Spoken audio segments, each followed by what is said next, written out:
And now, it's time for another Dice Tower review with Tom Vasel.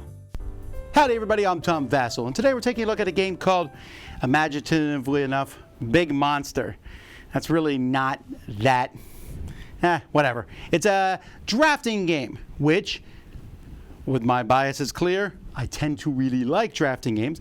This is a tile drafting game. We're going to take these tiles and place them in front of you and get points through a variety of ways. In fact, I think this could be called Point Salad, the drafting game. Actually, most drafting games tend to be this way. But this one, as you're drafting the tiles, the main sequence here, the thing that's different in this game is, in most drafting games, when you get a handful of cards or tiles, you pick one and pass it to the person on your left or right. Here, you can pass it to anyone you want. Also, this game is designed for and probably works best with teams. Let me show you.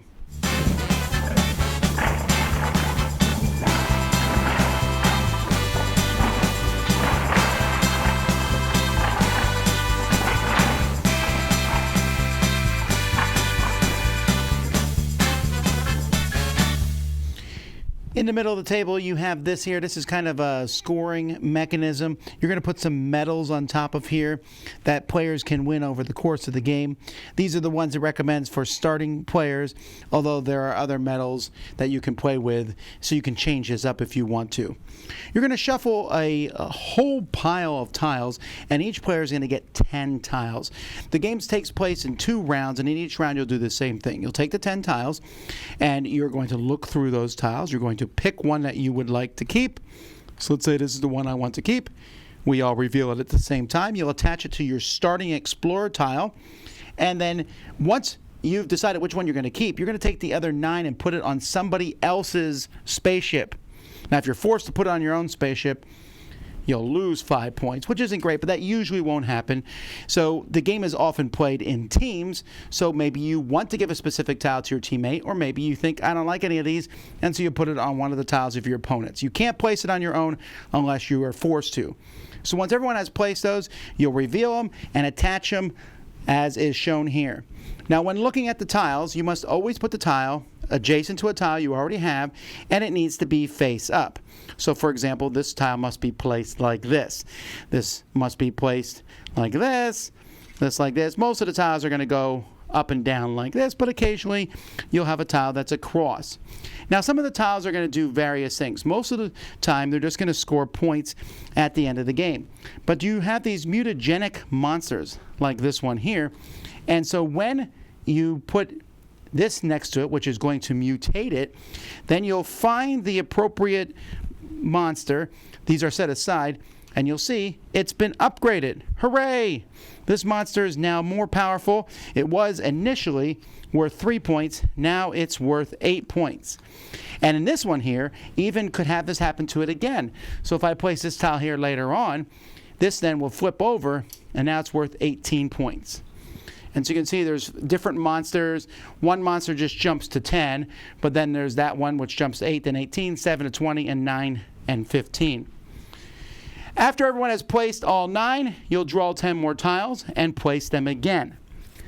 Once this is done twice, you're going to then score all the tiles. So there's many different ways that tiles will be scored. You'll see this one here is just worth 3 points. These mutagenics can be worth quite a few points. Many tiles, though, also have these little diamonds on them. You can see that here. Those are going to be worth 2 points for each one of those you make. If you make a complete ring, that's shown there, that's going to be worth 5 points. And there's also these little diamonds in the corner, and if you make a complete X with one of those, this is just a V, but if I had 2 more here at the bottom and I make an X, that would be worth 10 points.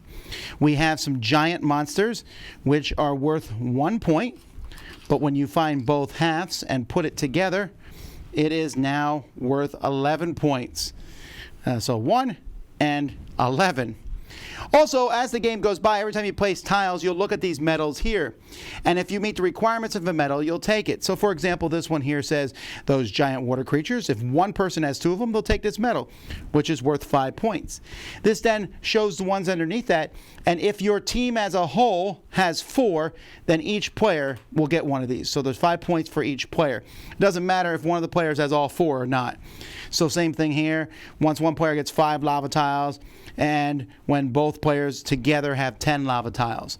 Most of these reward tiles are like that, although there's also one here that goes to the team that has the fewest desert and rock tiles, and at the end of the game, that team will lose 10 points. At the end of the game, if you're playing singly, whoever has most points wins. If you're playing on teams, then the person on the team with the lowest score, whichever one of those is the highest, wins the game. There's a score sheet here because everything scores differently, the different medals. There's even some tiles that will score, like this one here, 2 for every monster, 9 if you have that particular monster in. There's some weird, funky tiles that are in there. This gets 1 for every tile that's next to it. But there's also the special abilities of each of the explorers. These spaceship tiles, which double as an explorer, this one here starts with a free mutagenic thing and also has an ice tile on it. This one here gives you 2 points for every one of these monsters you get. And they're mostly pretty simple. This gives you 1 for every one of these shapes that you form. So players will have one of these at the end of the game. That gives you slightly asymmetrical start. The tiles are all very good quality. I like the fact that these tiles, the artwork on all the monsters is cute and silly. The rules aren't that complicated, but I will say you are going to need this score sheet.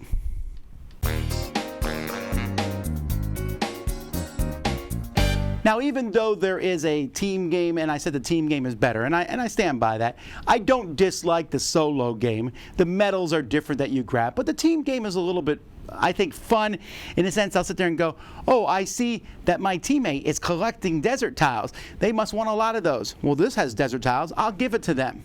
So there's a bit of a speed element, but I would not get too caught up in that. I know some people don't like speed games, but you can say, I don't want to have to give them to myself. That very rarely happens because everyone has to give one to someone else. So only if the other 3 players or 5 players, if you're playing a 6-player game, give to everyone else and no one gave you any. I think I've seen it happen one time in the times that I played. Now, this game is, as I said at the beginning, a point salad. I mean, whatever you do, you get points. Take this tile, get points. Take this one, get points. What do you want to get?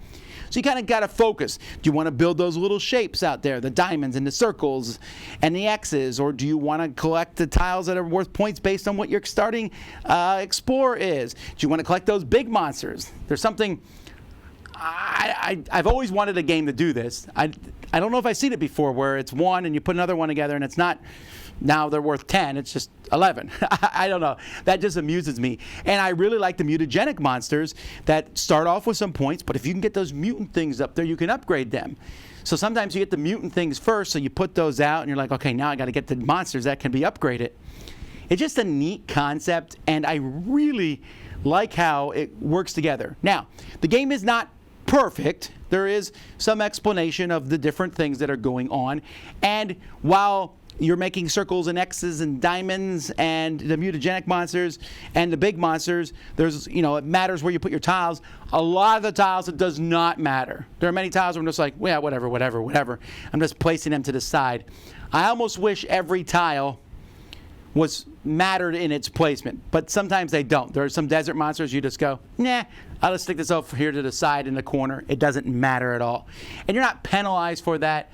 So some of the tiles, I'd say maybe 40% of them, it doesn't matter how you place them. But the rest does, and so it's not just a card game masquerading as a tile game. You are collecting these, and when it's done, it does have a cool look to it. It does look like you were exploring some weird alien planet. I was able to play this with my children. It worked really well as a family game. Like I said, we tried it with the single and the team. The team's a little bit more fun just because you're kind of passing tiles or not passing tiles to your teammate. It also plays really quickly, and so I was able to play a game of it, and everyone goes, oh, that's how scoring works. All right, let's play it again. And it expands nicely. There's some tiles you don't use in a 5 to 6 player game, so it expands nicely in that direction. Certainly one that I thought not extremely innovative, but felt interesting and fun enough as it was, and the theme was a lot of fun. That's Big Monster. I'm Tom Vasel, and you've been watching the Dice Tower. Dice Tower judgment approved.